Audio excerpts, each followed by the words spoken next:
नमस्कार। आज के इस वीडियो में हम विद्यापति जी के जीवन परिचय के बारे में पढ़ेंगे और भी रचनाकारों और कवियों की जीवनियों को पढ़ने के लिए डिस्क्रिप्शन में जो छात्रों लिंक अवेलेबल है, आप वहां जाकर सभी वीडियोस को पढ़ सकते हैं, देख सकते हैं। इसके साथ में और भी जो रचनाकार हैं उनके ऊपर जो है जीवनियों पर काम कर रही हूँ। अगर आप इंस्टेंट किसी रचनाकार की जीवनी को चाहते हैं तो मुझे कमेंट सेक्शन में जाके कमेंट ज़रूर कीजिए। वीडियो अच्छा लगे तो लाइक, कमेंट व शेयर ज़रूर कीजिए और आगे और भी नोटिफिकेशंस को पाने के लिए चैनल को सब्सक्राइब करना ना भूलिए। तो सबसे पहले हम ये जान लेते हैं कि जो इनकी जन्म और मृत्यु के बारे में कथन है कि 1380 में इनका जन्म हुआ और मृत्यु जो है 1460 में।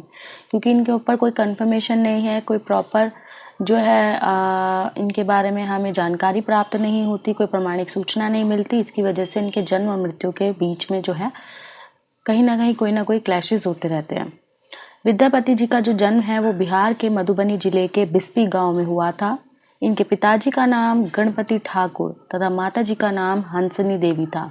इनका परिवार विद्या और ज्ञान के लिए प्रसिद्ध था, यानी जो इनकी फैमिली बैकग्राउंड था वो पहले से ही जो है एजुकेशन के लिए और नॉलेज के लिए जो था बहुत ज़्यादा पॉपुलर था। इनके जन्म काल के बारे में जो है कोई प्रमाणिक सूचना उपलब्ध नहीं है, जैसा कि मैंने अभी बताया ही है कि कोई प्रॉपर इन्फॉर्मेशन नहीं है किसी के पास भी। और ये मिथिला नरेश शिव सिंह के घनिष्ठ मित्र, राजकवि व सलाहकार थे। या जो मिथिला के राजा थे शिव सिंह, उनके ये दोस्त भी थे, उनके कवि भी थे। जो राजकवि उस समय में होते थे, दरबारी कवि भी थे और उनके सलाहकार भी थे। इन्हें महाकवि कोकिल भी कहा जाता है। इन्हें महाकवि कोकिल क्यों कहा जाता है? क्योंकि ये बहुत बड़े कवि रह चुके हैं और ये मैथिली भाषा में जो है बहुत सुंदर रचनाएं किया करते थे, तो इनको जो है महाकवि कोकिल के नाम से इनको प्रसिद्धि प्राप्त हुई। ये बचपन से बहुत कुशाग्र बुद्धि के थे, यानी बहुत शार्प माइंड के थे। ये साहित्य, संगीत, ज्योतिष, दर्शन, इतिहास, न्याय, भूगोल के विद्वान थे। इसके अलावा इन्हें कई समकालीन उपभाषाओं का भी ज्ञान था।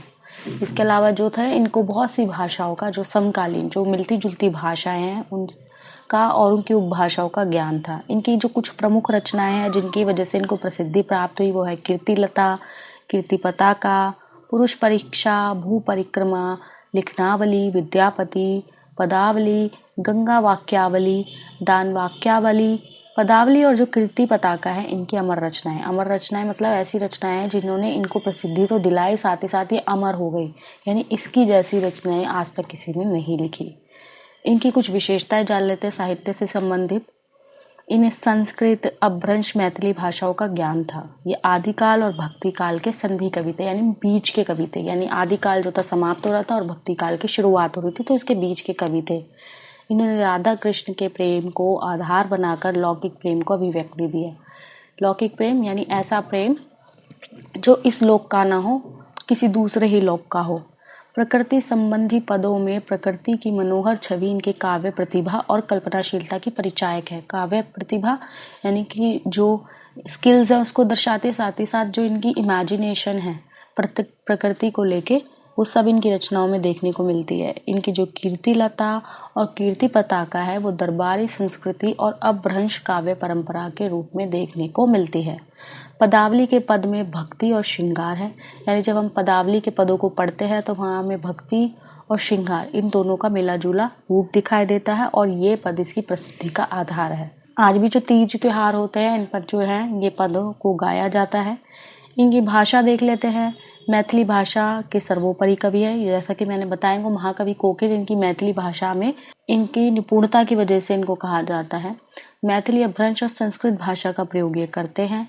अनुप्रास, रूपक, उपमा, उत्प्रेक्षा, अतिशयोक्ति, अलंकारों का प्रयोग ये करते हैं। मुहावरेदार भाषा का इन्होंने प्रयोग किया अपनी रचनाओं में। मिथिला क्षेत्र के लोक व्यवहार और संस्कृति अनुष्ठानों के पदों का प्रयोग, यानी ऑब्वियस है जिस जगह ये रह रहे हैं, जिस जगह के राजकवि है, तो वहीं के आसपास और संस्कृति अनुष्ठानों को उठाकर इन्होंने जो है पदों का निर्माण किया है और इनके पदों में मधुरता और गीता का गुण अद्वितीय है।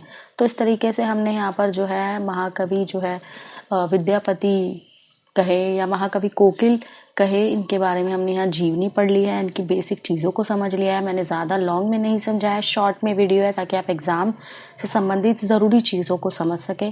आशा करती हूँ वीडियो आपको आसानी से समझ आया होगा। दोबारा कहूँगी, किसी और रचनाकार की जीवनी को चाहते हैं तो आप कमेंट सेक्शन में जाके कमेंट्स बताइए, जल्द से जल्द वो वीडियो आपको मिलेगी। वीडियो अच्छा लगे तो लाइक, कमेंट व शेयर ज़रूर कीजिए और आगे और भी नोटिफिकेशंस को पाने के लिए चैनल को सब्सक्राइब करना ना भूलिए। धन्यवाद।